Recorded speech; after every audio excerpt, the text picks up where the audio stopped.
Sometimes it feels like the sun will never rise, like the birds will never sing again.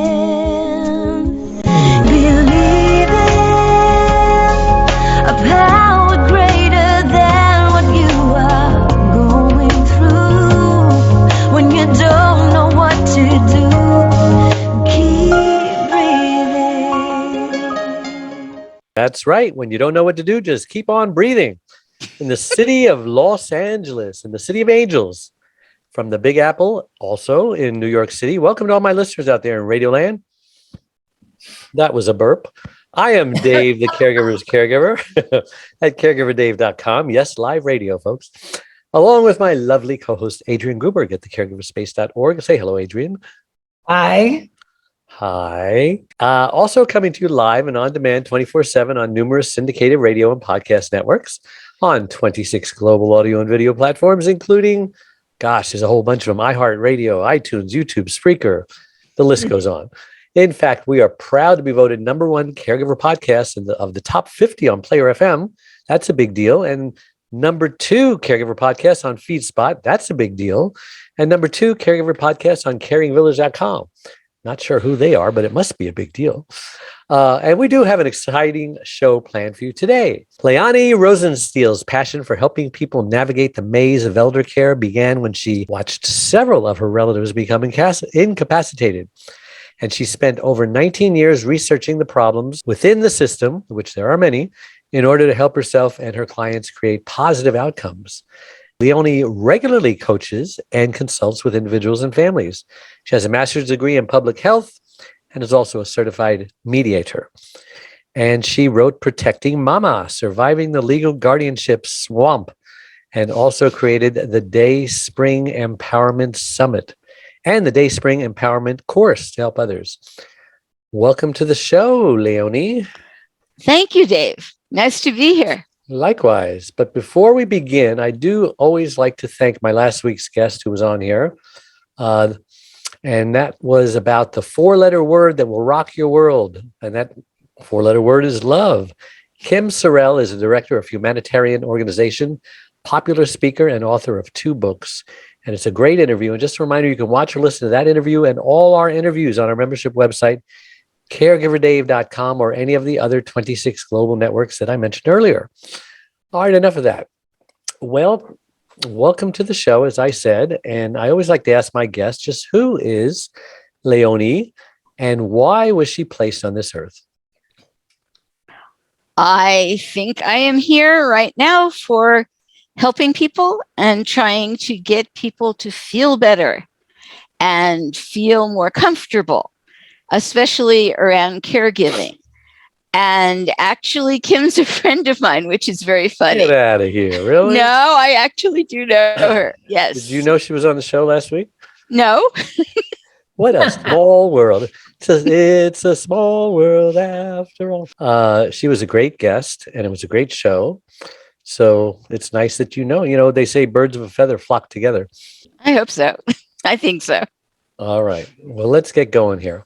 Why do you say that the attitude of gratitude can save your sanity? Well, I like to suggest to people that they make 3 lists. One of them is a list of things you cannot control.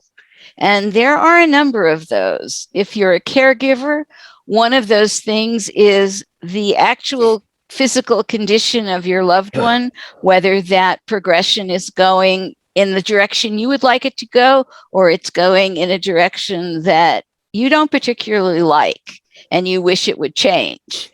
And there are a lot of people out there who take responsibility somehow. They internalize, oh, it's not going well today. I must have done something wrong. And so if you can let go of that, and you can let go of whatever else you can't control, because we all have things we can't control in our lives. It comes from the outside, and it is stronger than you are. It is more powerful than you are. And without the acknowledgement that it is, you keep fighting it.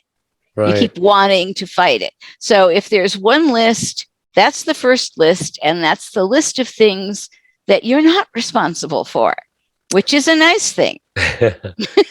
You know, the Caregiver Dave Facebook group started a online support group webinar, and we just had our third one. And Adrian's gonna show up one day. We just know she is. And we're talking about special problems. For example, we've got a caregiver in Georgia who has no problem getting respite and government assistance and this and that. And then we have another one in West Virginia, and she just says, West Virginia sucks. I can't get anything, you know, and she's got to like yell at people and say, well, we don't have that. We don't offer that. And she just can't get any stuff in West Virginia. Is she out of luck? Are you familiar with the different places in the country? Different places are in different places in response to the need. And one of the good things that can happen when people get together is they can make it really clear to the public officials that there's a need out there. And if they don't, if one person, even with all the goodwill in the world and all the time in the world and all the energy in the world, goes and petitions, it's just one person. And one thing I've discovered in years of being a citizen advocate in my legislature in Santa Fe is one person is one person, but a group is a bunch of people who elect officials, and they are more likely to listen to a group of people who can vote them out of office than they are to listen to one person, no matter how just the cause is. Yeah, well, this one person in West Virginia is overwhelmed and is all alone. She's got 5 siblings and none of them will help her. So I think she's chained to this house and she's chained to her husband's disability. So I don't know what hope I could give her. One of the lady in Georgia said she's going to make some phone calls on her behalf. So that's so cool. And support groups, one can always help the other. And sometimes it just takes a squeaky wheel, you know, to make a change. Well, it might take a few squeaky wheels, and people calling in from out of state saying, hey, what's wrong with your state might actually wake up a few people. Well, the other thing is caregivers they're much too quiet about their problems. Right. They analyze them and they don't go for help. Going to ask the government for help, you got to get a lot of people to do it. You do. Or they won't hear you. It doesn't matter that there are as many caregivers in this country as there are and how much we save the government. If we don't ask for anything, we're not going to get it. So chances are West Virginia does suck when it comes to caregivers, huh? It could very well be. There are plenty of states that are not up to date on things, and they don't realize what caregivers do for them. And sometimes that's a problem, and they need to be educated. So we should make up some West Virginia suck bumper stickers and tell them that we're going to distribute them all over the country, and West Virginia can be known for that instead of what it is. What are they known for? Coal. Coal. Is that what it says on the West Virginia license plate? Coal country. I don't know. It could. Joe Manchin. That's what it says. Joe Manchin. Well, that explains a lot. Yes, it does. He's been a good guy lately. I can't put him down. Second question. How can I give myself a micro vacation? Oh, wouldn't that be nice? Even a mini micro vacation would be nice without leaving my loved one alone. And right. Okay. This is for people who are not driving or operating machinery, because I'm going to ask them to close their eyes. Not a good thing to do when you're driving. Okay.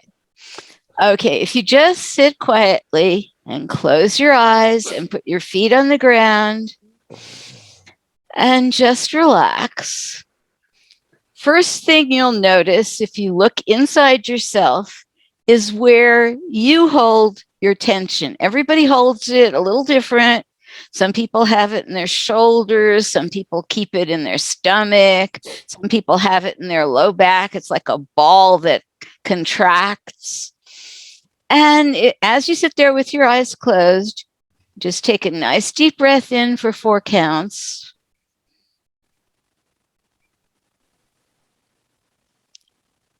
and out for 8 counts, just twice as long as you breathed in. And look to that place where you felt the tension. See if you can figure out, on a scale of 1 to 10, what number you're at. Now take a nice, slow, deep breath in again for a count of 4. And out for a count of 8.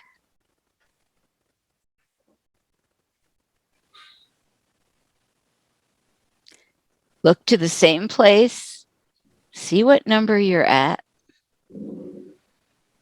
And one more time, you're going to take a nice, slow, deep breath in for a count of 4.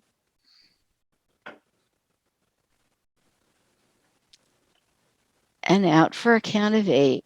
Just nice and slow.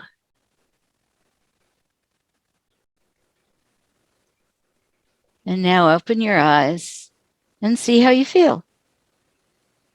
Relaxed. Exactly. What do caregivers need? They need less tension. I just went on a mini vacation, huh? Exactly. A micro vacation. Micro. I didn't want to promise. Okay. If it's a mini vacation, then I over-delivered, right?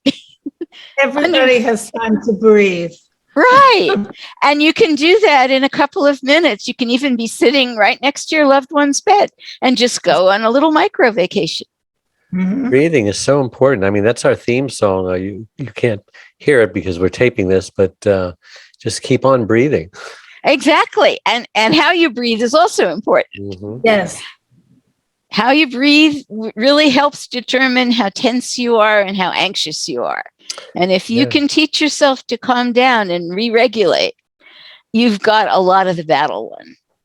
A lot of it. And I never finished the attitude of gratitude. Should I go back and finish it? Okay. Sure. The second list is the list of things you know you can control. Because there's always a bunch of things that you haven't been thinking about that actually they're in your control.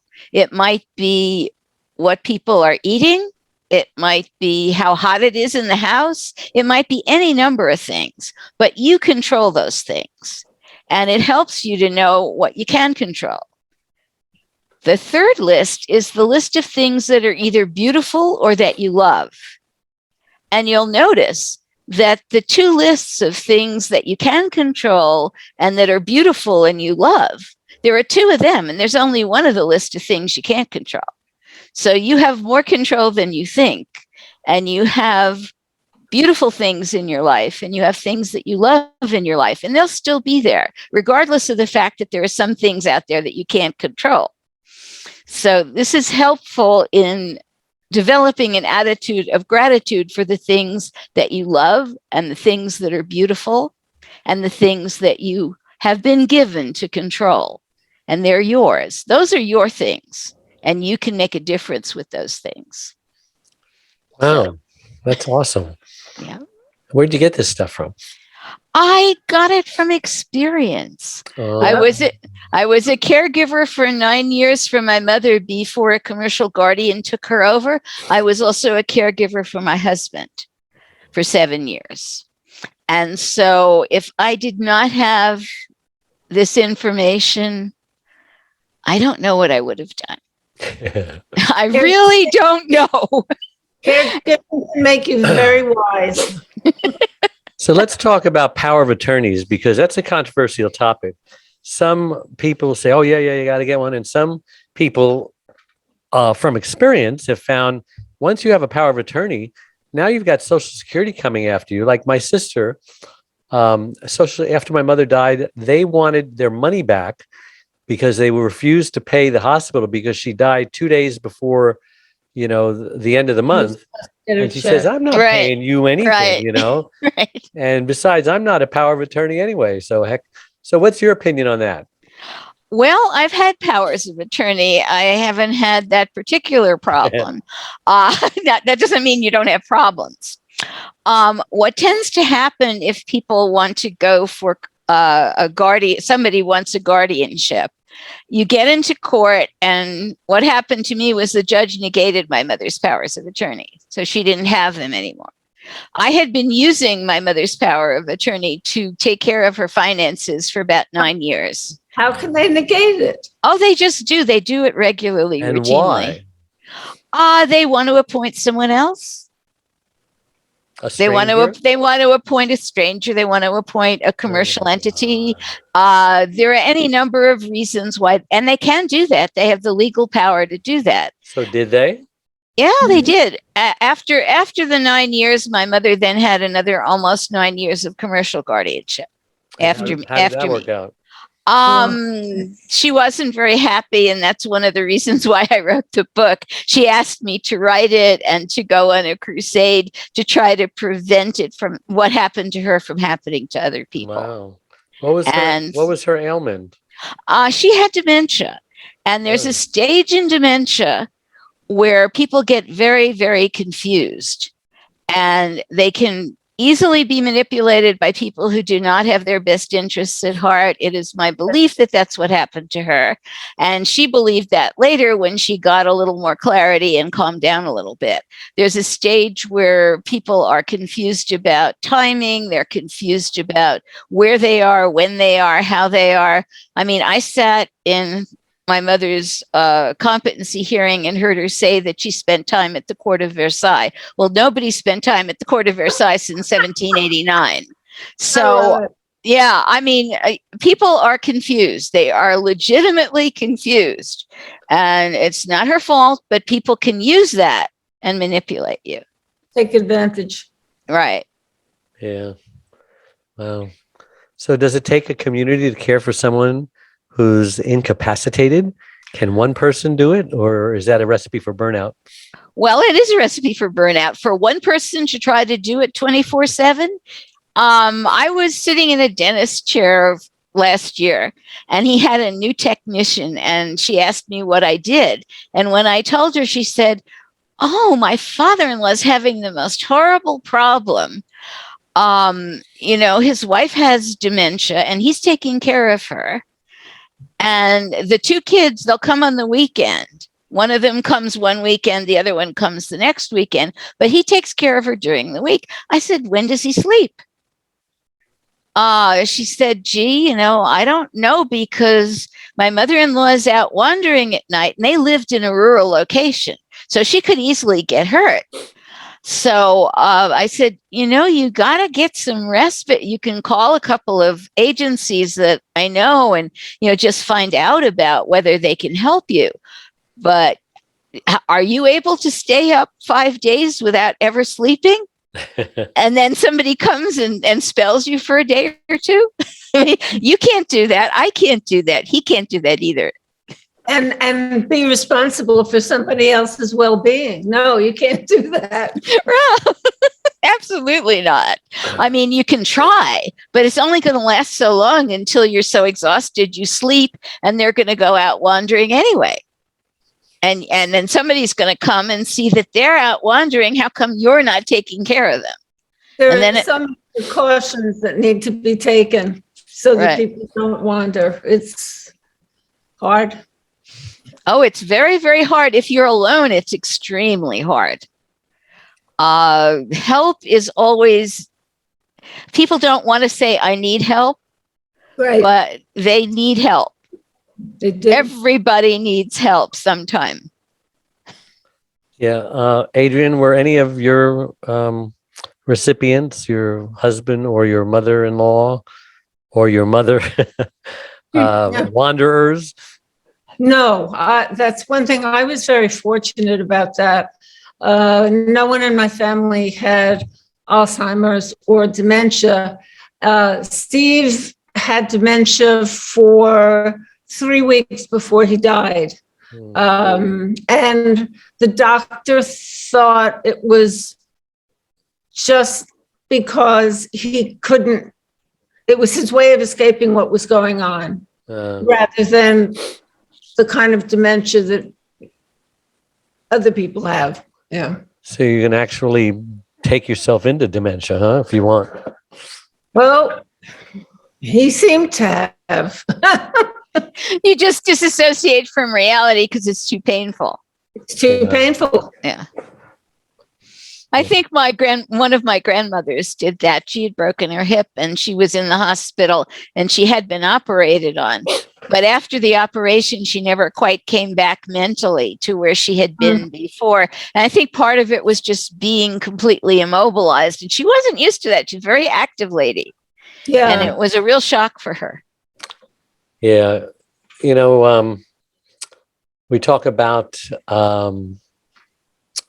how do you know when someone is coming down with dementia? Because doctors are very hesitant to diagnose that. My mother and my mother-in-law both had it. And it's hard for my mother because she was a very lovable, kind of a Gracie Allen, Edith Bunker kind of a person. And she was always kind of dingy and always kind of forgetful. And, it wasn't until she called me in the middle of the night and wanted to know if AM or PM meant it's lunchtime because she went to lunch and it was dark outside. And so, that was a clue that something was wrong. But it took that long because she was always kind of, this free spirit dingy person, very lovable. But what do you find? Is it hard to figure out if you have dementia? Do you go take the test, and ask who's the president and what day is this and count backwards from 100 in increments of 7? Well, I don't really count back from 100 in increments of 7 all that well myself. But actually, a lot of times it's denial. People don't believe it. And I know I was very guilty of that. I did not believe it when my mother started acting not like herself. My mother was a college professor, and so she was really, really good at covering up. But you begin to understand that someone's not functioning properly when you go to a restaurant that you've been to a number of times, and your mother goes to the ladies' room and doesn't come back. And you wonder, what on earth is going on? Is she all right? Did she fall? Some problem? And I went in there and she said, how do you get out of this place? There was a door right next to her. How do you get out of this place? Here, you just open this, Mama. The other way you can find out, which I thought she was upset about something that day. And I'll wait and see if it settles. And the next time I went to take her to lunch, I walked in and there was blood all over the kitchen. I walked in the side door by the kitchen and I saw blood. And my mother's standing there staring at the wall and bleeding. And I get her to the car real quick. I take her down to urgent care. And I said to her, Mama, what was happening? She said, I was cutting food, but there was nothing on the counter. She was cutting her thumb. Took 17 stitches. At that point, you're not covering anything anymore. Yeah. You're going to have people with you 24/7. Somebody's going to be with you. That's a clue. Yeah, absolutely. So there are clues, and then there are clues, and there are people who go home for like Thanksgiving or Christmas. Sure. And they open the refrigerator and there's an old shoe in there, or they open the refrigerator and there's a scarf in there. Yeah. Right. And it's like a dead giveaway that something's radically wrong if there never was a scarf in there before. If there's an old shoe in the refrigerator all the time, that's different. Yeah, I used to bring my mother home, for holidays and stuff. And then after a while, you could tell she was just so uncomfortable there. She would keep getting up in the middle of the night. She didn't know where she was, wandering the halls, waking me up, and I didn't get a good night's sleep. So I just decided, it's better to just leave her where she is and we'll visit her. That it just wasn't like it used to be. But what do you talk about toxic secrets. Explain that. Okay, well, there are a lot of families that keep secrets from each other. Yeah, sounds familiar. It's gonna be all right. I just won't tell Cousin Henry this, But there are a number of categories in which keeping secrets can be harmful. One is medical. You don't tell people that you have a diagnosis. You don't tell people that you're not feeling well. You don't want to upset them. You don't want to make them feel obligated. And so you're going to take care of it yourself. It's kind of like being the only caregiver 24/7. You're going to take care of it all yourself. And suddenly you can't go out of the house because for whatever reason, physical or mental, you suddenly can't go out of the house and you haven't told anybody anything. So it all comes as a shock to them. They haven't had time to prepare. They can't help you because they're obligated in other directions. That's number one. Second one is financial. A lot of people will not tell their relatives anything about their financial situation. So if they're ever incapacitated, the relative has no idea where to turn. They don't know who, if there's an investment account, who has it. They don't know what the bank is. Nobody has a power of attorney. Nobody has any connection to those functions at all. And so if there are bills to be paid, they don't know how to use whatever money is there to pay them because they don't have access. And then it becomes a mad scramble because if someone's in a medical emergency, they need help now. They don't need help 3 weeks from now after the attorney has figured everything out. They need help now. And somebody has to make decisions and somebody has to make financial arrangements. And it's not going to be the person who's incapacitated because they can't. And so not trusting people in advance is a recipe for problems later, basically. The third thing is religion. Some people actually do not stay the religion they originally were. They change. And to keep harmony in the family, they don't say anything. They observe whatever holidays they used to observe when their sibling or whoever comes to visit, and they go to the church they used to go to, and they don't go to the church they go to now. And this becomes a problem later when someone needs to make decisions and say, who is this person? What kind of support services do they need? What kind of religious services do they need? Who's their pastor? Who's their rabbi? Yeah. They don't know. The last one is a fun one, and that's inheritance. If there's money to inherit, if there's anything to inherit, I'll tell you a fun story from my family. When I was 10, my father and his brother-in-law, my uncle, came to an agreement that anything that was on one side of the family would not be given as an inheritance to the other side. In other words, anything that belonged to my uncle would stay in my uncle's family, and anything that belonged on his side of my father's side of the family would stay with my father's side of the family. Well, we get to the point where my mother is incapacitated, and I have one cousin who keeps arguing that she wants my inheritance because it should belong to her. And she even tried that number on my the commercial guardian, and it didn't work. It didn't work on my mother when she was in capacity. She had capacity, and it didn't work on the commercial guardian later. But my cousin, apparently, her father had not told her anything. And so she believed that she was entitled and she was going to assert her entitlement. And if people know from the beginning that that's not going to happen, they might calm down and not want things that they know that they're not going to get. Wow. Well, we've only got a couple of minutes left. Time sure flies when you're having fun. Can you talk about your book, Protecting Mama, Surviving the Legal Guardianship Swamp?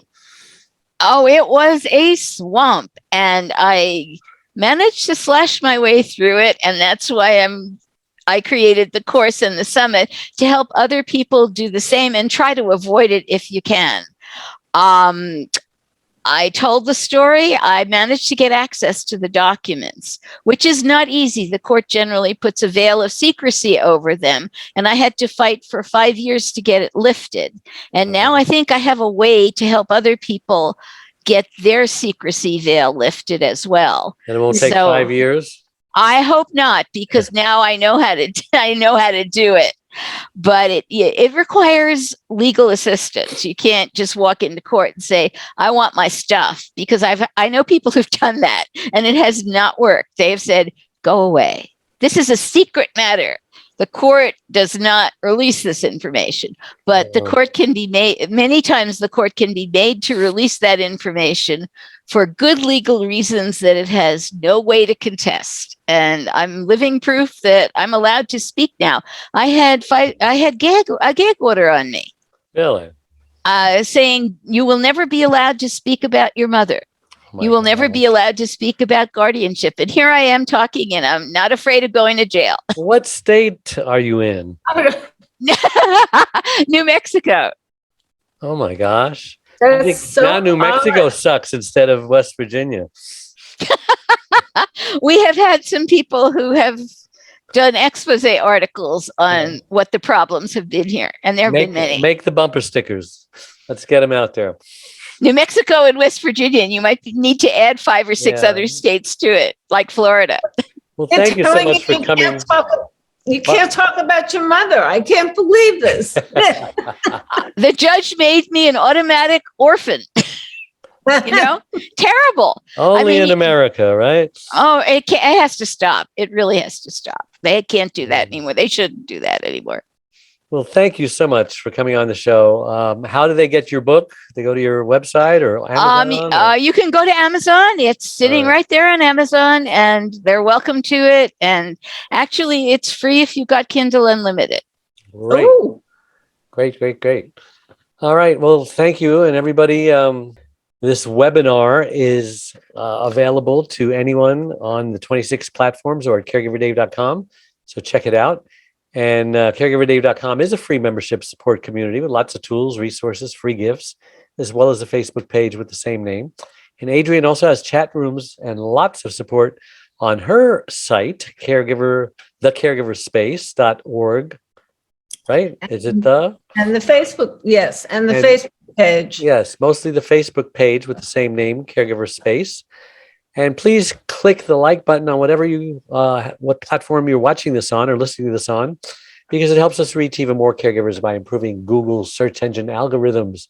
So again, all my listeners, thank you all over the world for tuning in every Wednesday and making us the #1 caregiver podcast on the internet.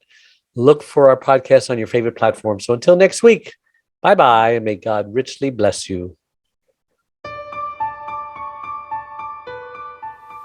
Anytime we suffer loss, we grieve.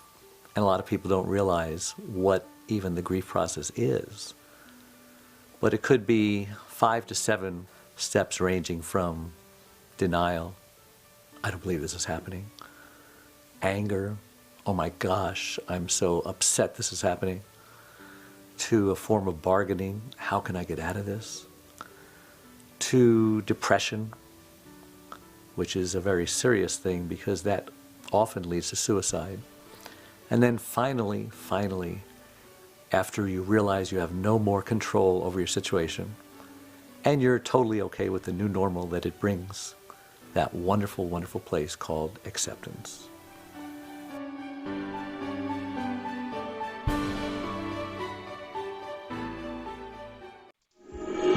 Sometimes it feels like the sun will never rise, like the birds will never sing again. Keep breathing, take it in and let it out. Keep breathing, it's gonna be okay. Believe in a power greater than what you are going through. When you don't know what to do, keep breathing.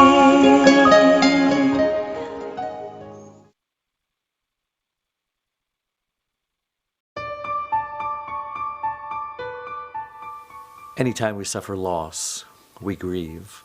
And a lot of people don't realize what even the grief process is. But it could be 5 to 7 steps ranging from denial, I don't believe this is happening, anger, oh my gosh, I'm so upset this is happening, to a form of bargaining, how can I get out of this, to depression, which is a very serious thing because that often leads to suicide. And then finally, after you realize you have no more control over your situation and you're totally okay with the new normal that it brings, that wonderful, wonderful place called acceptance.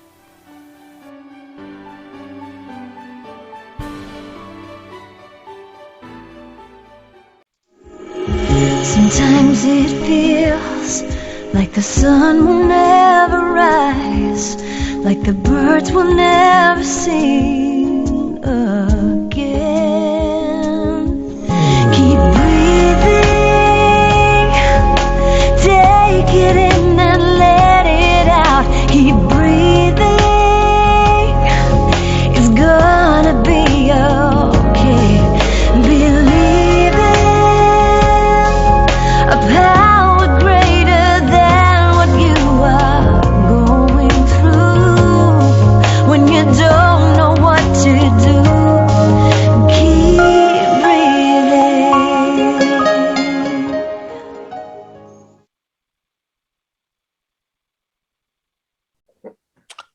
Well, that's it. Another wrap. Thank you so much for coming on the show. I'll try to send you those links by the end of the day. Okay, I mean, lovely. Like And if midnight, people, end of the day, you know. oh, that is the end of the day. If people want to contact me, you have my email there that you can Yes. put out there. All right. And they're welcome to contact me directly. What is it? l.rosenstiel1@gmail. Very good. And may I have yours? Yes, Adrian at thecaregiverspace.org. It's ADRIENNE.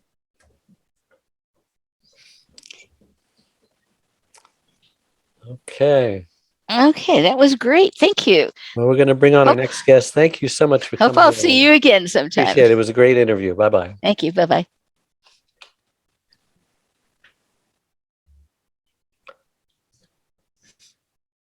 Crushing cancer. Yeah, right. Hello. Well, hello. I wasn't expecting two people. Hello, how are you? Yes, this is Adrian Guberg, my co-host. Hello, how are you? Do you prefer Ms. Cooper or Adrian? Adrian. Adrian's very good. Okay, excellent. Well, good afternoon. So you're a cancer crusher, huh? I hope to be. I am trying to be. Well, let's go and get started then. Sorry that we're a little behind. No worries. Sometimes technical issues cause problems. Yeah, it's believe me, from the world of ER, I'm with you. So occasionally technical problems cause issues for us too. So Okay. Well, you're right on right now. Everything seems cool. Good.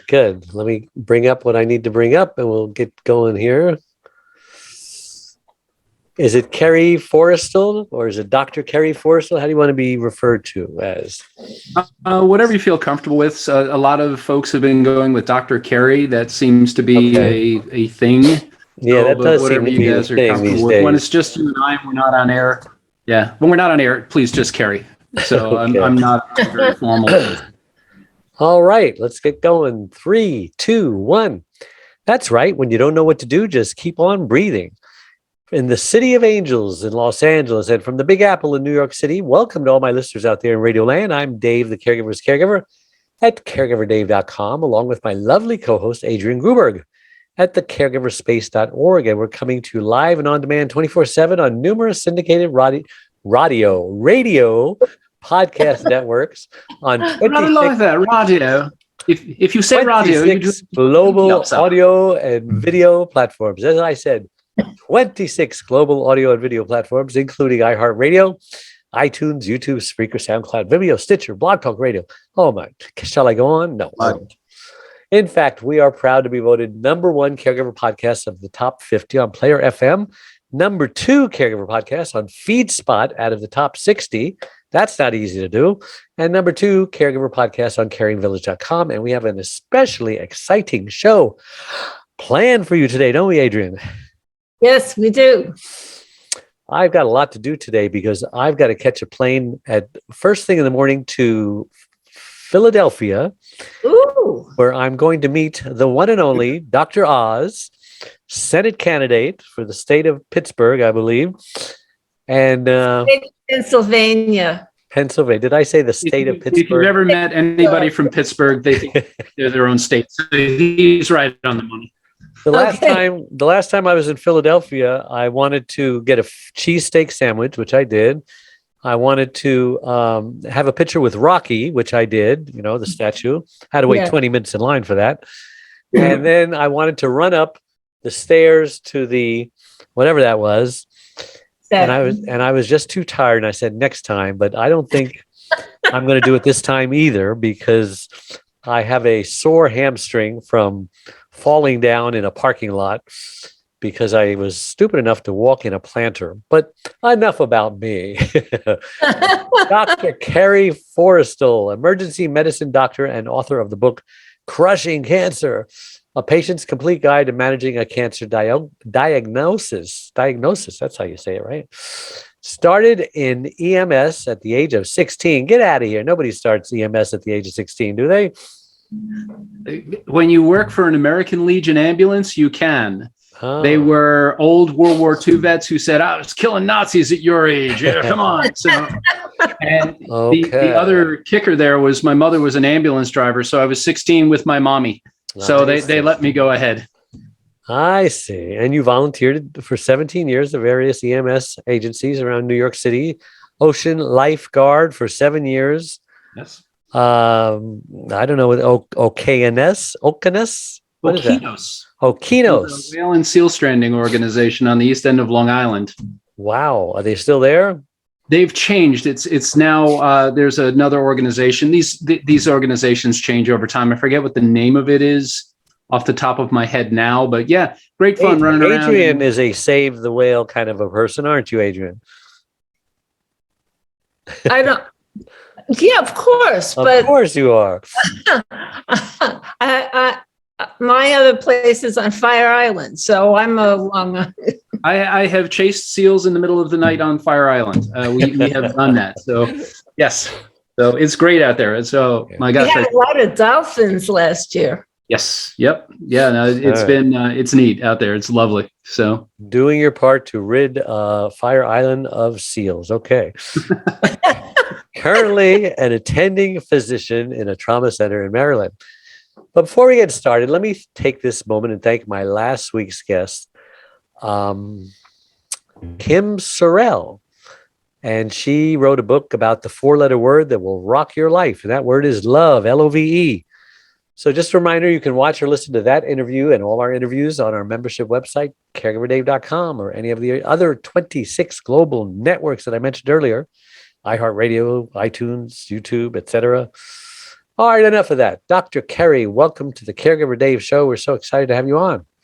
Thank you so much for having me. I appreciate your time. Hey, it's our pleasure. And I always like to ask my guests, who is Carrie Forrestal and why was he placed on this earth? You got to think about that one, huh? Did we lose Dr. Carrie? Frozen. I hate when that happens. All right, you got to start over because we didn't hear a word you said. Frozen. If you can give me 1 second here, I will switch Wi-Fi's and maybe we will get a better.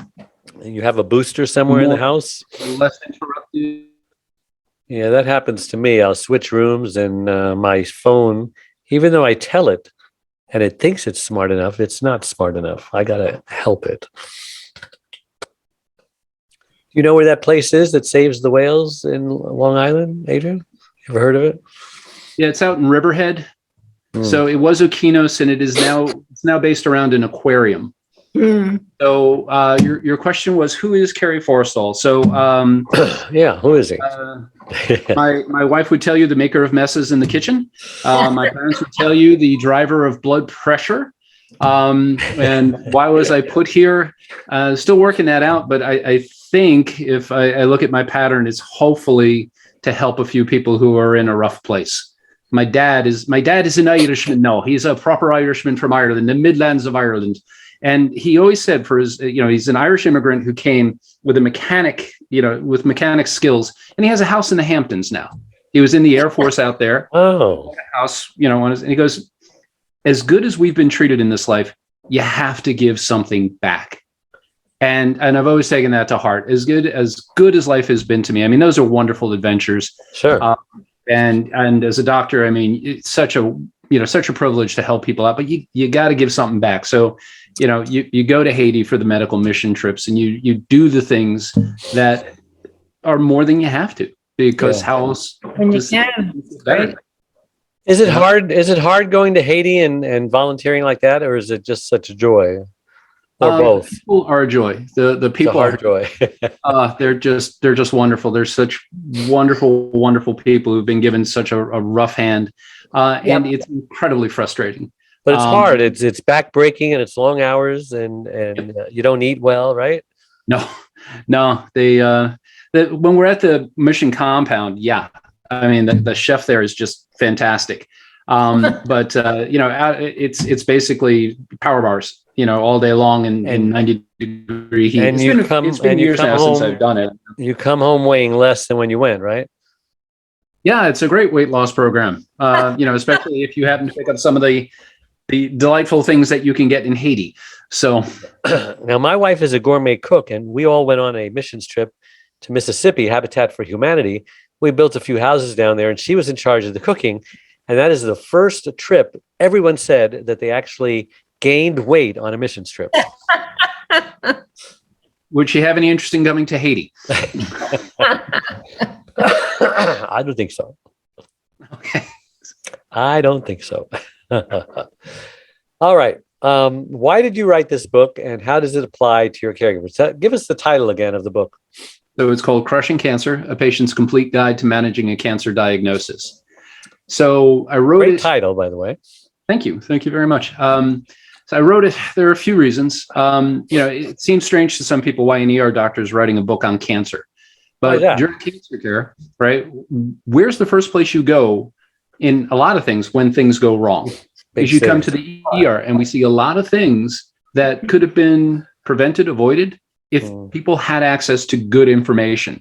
They say, well, you've got the internet, the world of information is at your hands, but sometimes that doesn't work out. My favorite of those, it wasn't a cancer patient, but my favorite of those was a guy who came in with an echinacea tea bag stuck in his nose that had abscess. And I asked him, why? Why would you put a tea bag in your nose? The internet. They said it was good for migraines. And they left it in there for so long, it got infected and almost abscessed up into his brain. So the internet, there's a whole chapter in there of how to stay away from nonsense information. You stay on the .orgs and .net and .edu and that sort of .gov, but stay away from .coms. So there's that.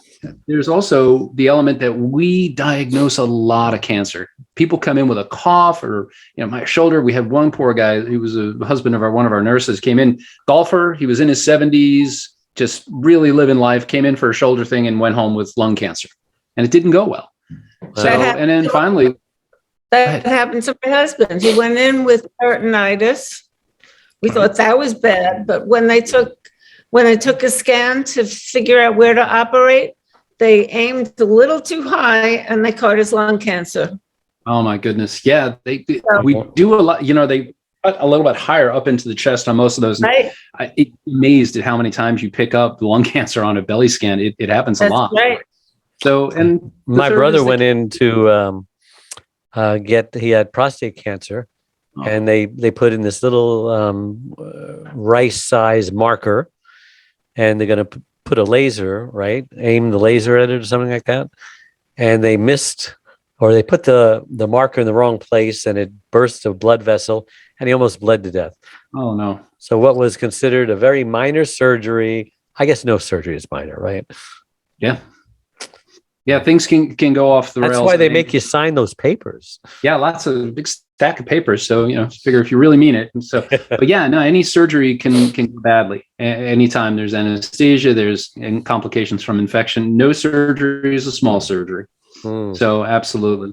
So, and the third was that cancer runs very strongly in my family. So grandma, 2 bouts of uterine cancer. Grandfather died of bladder cancer. Mom's working on her 3rd bout of lung cancer, but she's doing great. So it runs very strongly in the family. So how old are you? I'm 58. I used to be 58. And, so far so good with you? No. No. So far, I've no polyps or anything. No, I have been lucky. I came from a family of smokers, but I never smoked. So, that mom picked up lung cancer, not the biggest surprise in history. And, I worry for my siblings who did smoke, and I got a lot of secondhand smoke, but, I stayed away from the smoking aspect of it. So that's a major risk factor that I've avoided. Yeah. So other things, just doing the due diligence, just keeping an eye on things, making my appointments like I should with the doctor. Yeah. Is that why they always ask?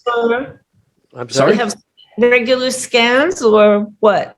Usually blood work. Occasionally we'll do, I'm at low risk for some of the cancers. Prostate doesn't run in the family. So a PSA, would certainly do. Those sorts of things keep you whole. And you listen to your body. If you have something that is not right. Right. You froze again. Are we back? We didn't hear any of that. Yeah, we're back. All right. So if you listen to your body and kind of convey to your doctor what's going on, you'd be amazed. There are certain things that we hear that we know right away we have to have a concern. Painless blood in the urine. All right. We're immediately thinking, this guy has kidney or bladder cancer. If a woman who is postmenopausal has any vaginal bleeding, okay, that's uterine cancer until proven otherwise. Those sorts of things. So, what about blood in the stool? Blood in the stool would be a concern. There are a lot of benign reasons to have blood in the stool, but yeah, absolutely. If you start having blood in the stool, I would definitely get it checked. Even though sometimes it's just hemorrhoids, no? Sometimes, yeah. I can do the blood tutorial in stool. I'd be happy to do it. It's actually, depending on the color, tells us how far up and downstream it is. If it's bright red, it's going to be hemorrhoidal. If it's black, it's going to be from your stomach or your small intestine. And the maroon is from the colon, diverticular bleeds, that sort of thing. So, and now you can become a gastroenterologist. Yeah. Wow. Excellent. My mother will be happy about that. There you go. So let's talk about good days, bad days. Sure. Everyone has those, right? Whether you have stage 4 cancer or whether you're a healthy, normal, young person. Yes. Your girlfriend just broke up with you. Well, if my girlfriend breaks up, day. Is going to be quite mad about that. Definitely. There is a chapter in there, a whole segment about good days, bad days, and especially for your audience, caregivers. I mean, they're under at the best of times, they're under enormous stress. They have a responsibility for another human life, and there's stuff going on in the world, and the car breaks down and the shoelaces break, and it's never the big thing. You can carry a lot of weight, but it's you're in a rush and you break the shoelace, and man, that's it. That's the trigger. The car doesn't start.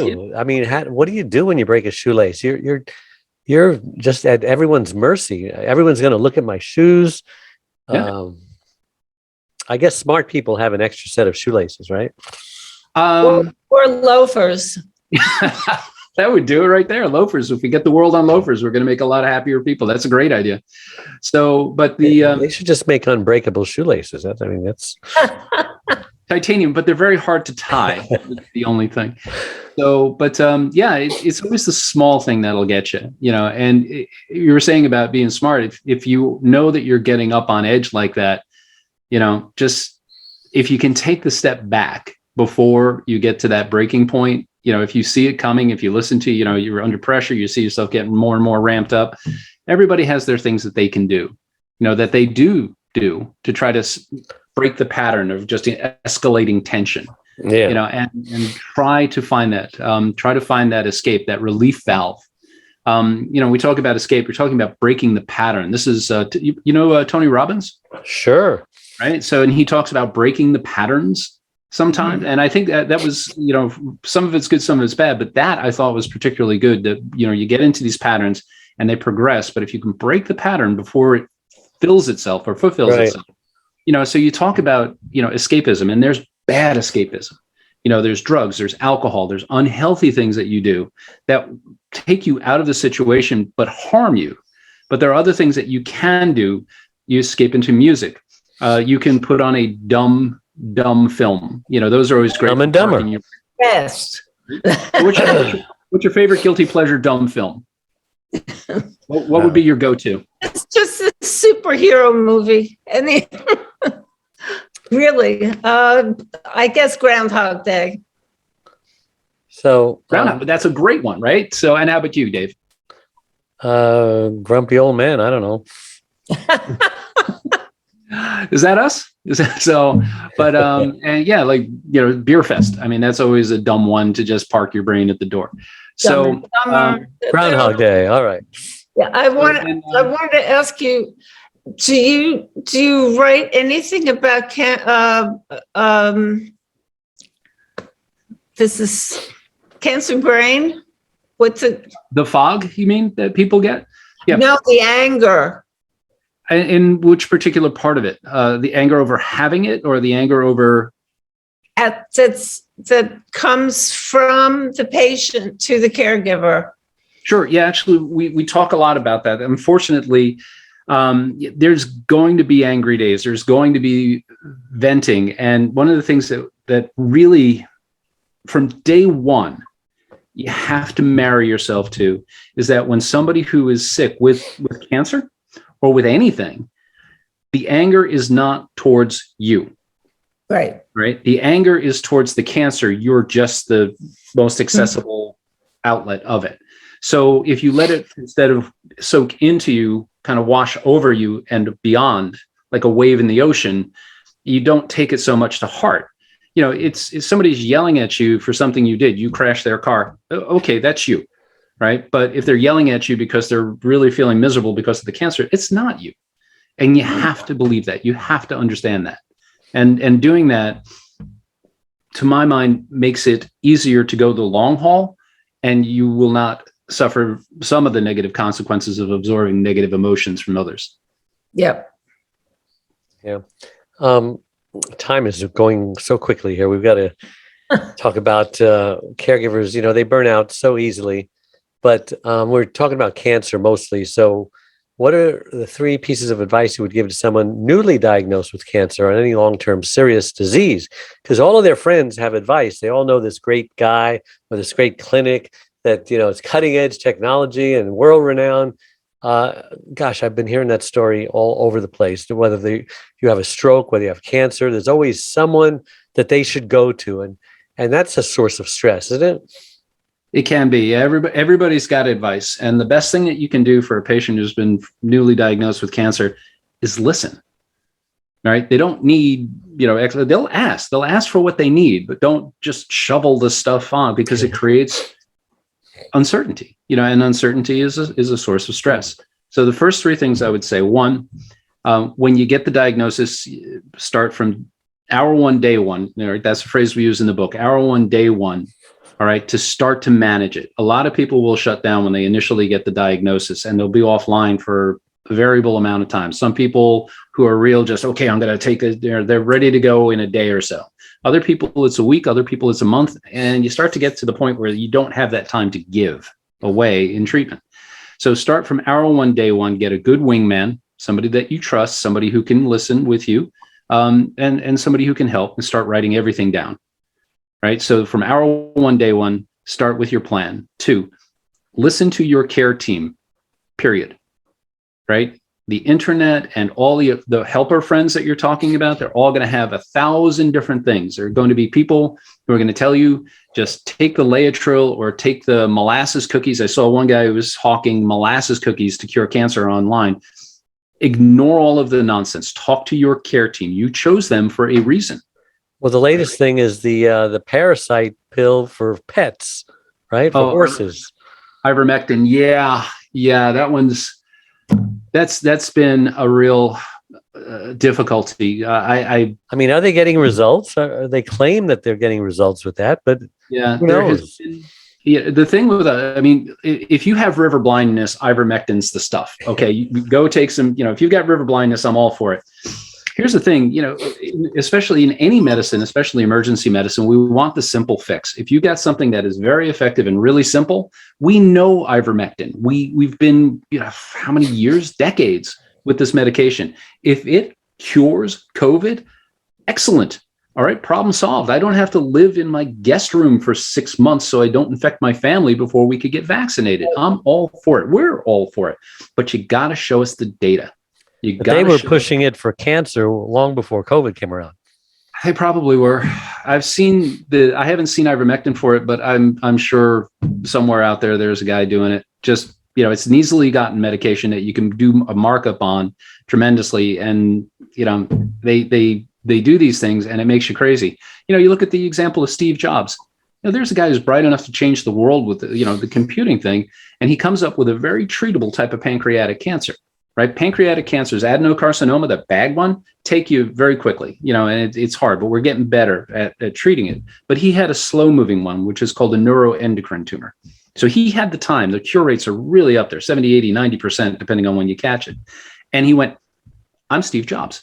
I'm smarter than everybody else. So I'm going to juice and meditate and do all these things. And as you know, he passed of the pancreatic cancer that was enormously treatable.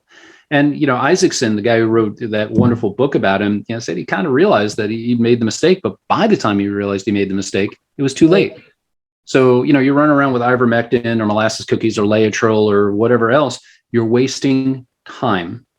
They can promise you the world. These guys, these charlatans can promise you anything because they're going to deliver nothing. And when you come up dead, they're going to say, if you'd only come to us sooner, we could have helped you. But now you listen to those guys. Never covered by insurance.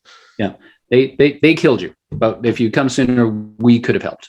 Yeah. So, and it makes you crazy. It really does. You see people suffer needlessly, and people lose.